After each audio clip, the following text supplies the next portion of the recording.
အားလုံးပဲမင်္ဂလာပါကျွန်တော်ဒီဘက်မျှဝေပေးချင်တာကတော့ကျွန်တော်တို့ကိုရီးယားကိုဒီကျောင်းသားဗီဇာနဲ့လာမယ်ဆိုလို့ရှိရင်ကုန်ကျစရိတ်တွေကဘယ်လောက်ရှိမှာလဲဆိုတာနဲ့ပတ်သက်ပြီးတော့မျှဝေပေးမှာဖြစ်ပါတယ်တော့ကျွန်တော်ကုန်ကျစရိတ်ကတော့ဒီကိုရွေးချယ်တဲ့ကျောင်းနဲ့ကိုဘယ်လိုနေမယ်ထိုင်မယ်ဆိုတဲ့အခြေအနေတွေပေါ့မူတည်ပြီးတော့မှကုန်ကျစရိတ်အပြောင်းလဲရှိနိုင်ပါတယ်ကျွန်တော်တို့ဒီမှာ overall ပြန်မြ average တစ်ခုကိုကျွန်တော်အနေနဲ့တွက်ပြပေးသွားမှာဖြစ်ပါတယ်နှစ်ပိုင်းရှိတယ်ပေါ့နော်ဒီ4မြန်မာပြည်ဘက်က prime ဆိုရင်ဒီ4ရှိမယ်ဒီ2ရှိမယ်ဒီပုံမှန်ဘယ်လိုမျိုးခွာသွားမလဲဆိုတာနဲ့ပတ်သက်ပြီးတော့ကျွန်တော်အနေနဲ့မျှဝေပေးမယ်အဲ့တော့ဒီ4နဲ့ပတ်သက်ပြီးတော့ကျွန်တော်တို့ပုံမှန်အဖြစ်ပေါ့နော်ရှုံးမနီးရလဲကျွန်တော်တို့ Excellent University တွေဆိုလို့ရှိရင်တော့အချိန်ကာလအကြာကြီးပြင်ဆင်စရာမလိုဘူးလို့ယူဆထားပေမဲ့လည်းပဲပေါ့နော်ကျွန်တော်ပြန်မျှပေါ့နော် Excellent University ဟုတ်တော့ရှိမဟုတ်တော့ရှိရှုံးမနီးအတွက်ပါပြင်ဆင်ရမယ့်ကျောင်းသားတွေအတွက်ပါပြောပြပေးမှာပေါ့နော်နံပါတ်1ကျွန်တော်ရှုံးမနီပြင်ဆင်မယ်ဆိုလို့ရှိရင်တော့လက်ရှိဝေပေါက်ဈေးတိုင်းတန်နဲ့ဆိုလို့ရှိရင်တော့ကျွန်တော်တို့350ဝန်းကျင်လောက်တည်လိုအပ်တဲ့ကျပ်350ရန်ရမယ်နောက်တစ်ချက်ကတော့ဗာလဲဆိုလို့ရှိရင်ကျွန်တော်တို့ကျောင်းလာကကိုကဘယ်လိုကျောင်းမျိုးကိုရွေးမှလဲဆိုတဲ့ပုံမှာမူတည်ပြီးတော့ထပ်ကွာသွားအောင်မယ်ပေါ့နော်အဲ့တော့ပုံမှန်အဖြစ်တော့ကျွန်တော်တို့တစ်နှစ်စာတွင်းရတဲ့ကျောင်းလေးရှိတယ်ဒီ6လစာတွင်းရတဲ့ကျောင်းလေးရှိတယ်ပေါ့နော်တစ်နှစ်စာတွင်းရတဲ့ကျောင်းဆိုလို့ရှိရင်တော့ကျွန်တော်တို့ပုံမှန်အဖြစ်ကျွန်တော်55သိန်းကနေပြီးတော့65သိန်းကြားထဲမှာရှိမယ်ပေါ့နော်တစ်နှစ်စာပေါ့နော်ကျွန်တော်တို့ဒါ D4 အတွက်ပေါ့နော်ဒါ1နဲ့ပတ်သက်ပြီးတော့ပြန်မျှအဲ့တော့ကျွန်တော်တို့မြန်မာကျပ်နဲ့သိချင်လို့ရှိရင်လက်ရှိမှာတော့ 3.2 ပေါ့နော်ဟိုလက်ရှိကျွန်တော်ဒီဗီဒီယိုတင်တဲ့အချိန်ပေါက်စီကတော့အဲ့ဒီတိုင်းရှိတယ်အဲ့တော့အဲ့ဒါနဲ့မြောက်လိုက်ပေါ့နော်1နဲ့ပြောင်းပြီးတော့ဒါကကျတော့1နဲ့ပဲကျွန်တော်ကသွင်းရမှာဖြစ်တဲ့အတွက်ကျက်နဲ့မှန်းလို့မရဘူးပေါက်စီပုံမူတည်ပြီးတော့ကွာသွားမှာကျောင်းလာကတော့55သိန်းကနေပြီးတော့165သိန်းကြားထဲမှာရှိနိုင်တယ်ပေါ့နော်ဒီ6လစာပဲသွင်းရမယ့်အကြောင်းတွေဆိုလို့ရှိရင်တော့ကျူရှင်ကားကြည်သီးတန်းဆိုလို့ရှိရင်တော့ကျွန်တော်တို့ဘယ်လောက်သွားနိုင်လဲဆိုလို့ရှိရင်25သိန်းကနေပြီးတော့35သိန်းဒီလောက်ဒီသွားနိုင်တယ်ပေါ့နော်အဲ့ဒီထဲမှာမှကျွန်တော်တို့ကတချို့ကျောင်းတွေကကျတော့ကျောင်းဆောင်ပါတယ်တချို့ကျောင်းတွေကကျတော့ကျောင်းဆောင်မပါဘူးဆိုတော့ကျွန်တော်တို့အပြင်ဆောင်သက်နေရမှာအခြေအနေတွေရှိတယ်အဲ့ပုံမှာမူတည်ပြီးတော့လည်းကုန်ကြစိတ်ကကွာသွားမယ်ကျောင်းဆောင်တွေဆိုရင်တော့ပုံမှန်အဖြစ်ကျောင်းဆောင်တွေက4ယောက်ခန်းဆိုလို့ရှိရင်ကျွန်တော်တို့3သိန်းခွဲ2သိန်းဝန်းကျင်ကနေပြီးတော့2ယောက်ခန်းဆိုလို့ရှိရင်တော့2သိန်းခွဲကနေပြီးတော့3သိန်းဝန်းကျင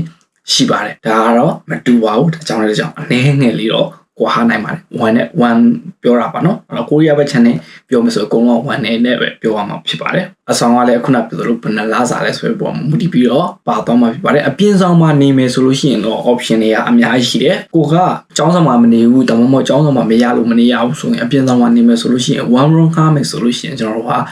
အိမ် support လိုအပ်ပါတယ်ကိုတွားမဲ့ကျောင်းနဲ့ကိုနေမဲ့နေရာအပေါ်မှာမူတည်ပြီးတော့အိမ် support ဒီ30ဝန်းကျင်လောက်ကနေပြီး50ဝန်းကျင်လောက်အထိရှိပါတယ်130နဲ့50အထိပဲဒါ1 round အတွက်ပြောပြရပါအိမ်လာခါကတော့2သိန်းခွဲဝန်းကျင်လောက်ကနေပြီးတော့အိမ်နေထားပုံမှာမူတည်ပြီးတော့3သိန်းခွဲလောက်အထိရှိပါတယ်အဲ့လိုမျိုးဒီ support တပေးရတဲ့ကျွန်တော်တို့ကိုရှိဝင်မြန်မာလိုအဆောင်နေလိုမျိုးပြောရမှာပေါ့နော်အဲ့လိုမျိုးအနေထားဆိုရင်တော့ support ငွေရတက်တာတယ်ဆိုတော့တချို့ဆိုရင်3သိန်းတချို့ဆိုရင်2သိန်း3သိန်း5သိန်းအစားရှိသေးတော့ပဲတွင်းရတာမျိုးရှိတယ်အိမ်လာကတော့3သိန်း3သိန်းကိုဝင်ကြပြန်များမှာရှိတယ်ပေါ့နော်အဲ့မှာ agency fees တွေရှိလာနိုင်မှာပေါ့နော်ကို agency နဲ့အပ်ပြီးတော့ try မှာဆိုလို့ရှိရင်agency fees တွေကတော့လက်ရှိမှာမြန်မာနိုင်ငံမှာပြန်များအဖြစ်$600ကနေပြီးတော့1200ဝန်းကျင်လောက်ယူနေကြတာမျိုးတွေ့တယ်အဲ့တော့ကိုဘယ်လို agency နဲ့အပ်လဲဆိုတာနဲ့ပတ်သက်ပြီးတော့ကွာသွားမှာပေါ့နော်အဲ့မှာခေါ်သွားနိုင်တဲ့ agency fees ကဒါဒေါ်လာပြောတာပါဒေါ်လာ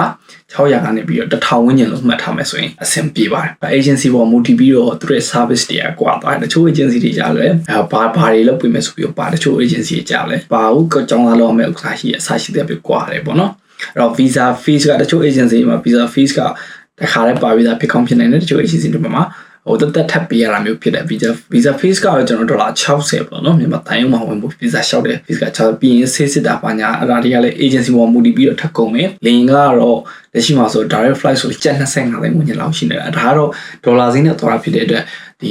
exchange rate ပေါ်မှာမူတည်ပြီးတော့မှပဲကျွန်တော်တို့ကကွာသွားမှာပေါ့နော်အဲ့လောက်ဆိုလို့ရှိရင်အကြမ်းမြင်ခံမှန်းလို့ရမယ်လို့ထင်ပါတယ်ကျန်တဲ့ဥစ္စာကတော့လိုလီမိုလီကျွန်တော်တို့စင်ကတ်တွေဝယ်တာမျိုးဒီဘက်မှာနေဖို့ထိုင်ဖို့သွားဖို့လာဖို့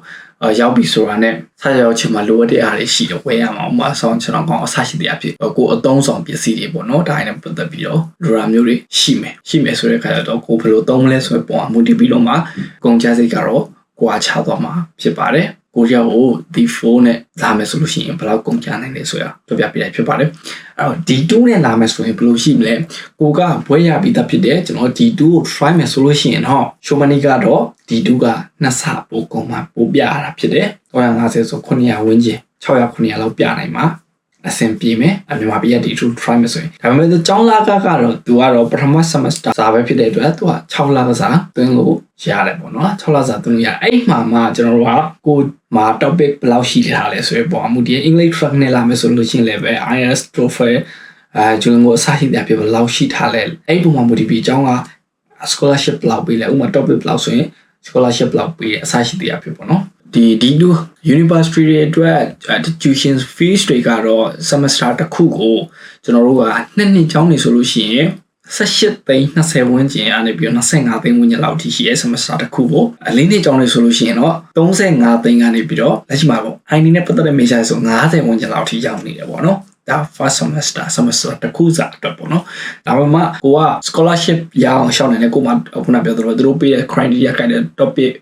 level မြင့်မြင့်ရှိရတာ scholarship ဘယ်လောက်ရခိုင်လို့ရလဲဆိုတော့ motivate တော့မှ1ကရော့သွားမယ်ပေါ့နော်ဥပမာ15သိန်းပဲသွင်းရတာမျိုး10သိန်းပဲသွင်းရတာမျိုးအစားရှိတဲ့အဖြစ်ဒီလိုမျိုးတွေဖြစ်သွားနိုင်တယ်ပေါ့နော်ရော့သွားနိုင်တယ်ကျောင်းကပြင်ဆင်ရတာတော့နေဒါမှ show money ပြင်ဆင်ရတာတော့များတယ်ဒါပေမဲ့ excellent university ပြင်မယ်ဆိုရင်တော့တမျိုးတော့မဟုတ်ကျွန်တော်တခြား function တွေတော့ရှိသေးတယ်ဒါကိုယ် criteria နဲ့ guide ဆိုလို့ရှိရင်ရတယ်ပုံမှန်အဖြစ်ပြင်ရမယ်လို့ပဲမှတ်ထားမယ်ဆိုရင်တော့အဲ့လောက်ရှိမယ်ပေါ့နော်ကျန်တဲ့ဥစ္စာကတော့ခုနပြောသလိုပဲ agency fees တွေရှိမယ်ဒီပြင်ဆင်ရတဲ့ process တွေရှိမယ်လေကားတွေရှိမယ်ဆိုရင်တော့ကုန်ကျစရိတ်ကအခုနာတိုင်းမယ်ဒီဖုန်းနဲ့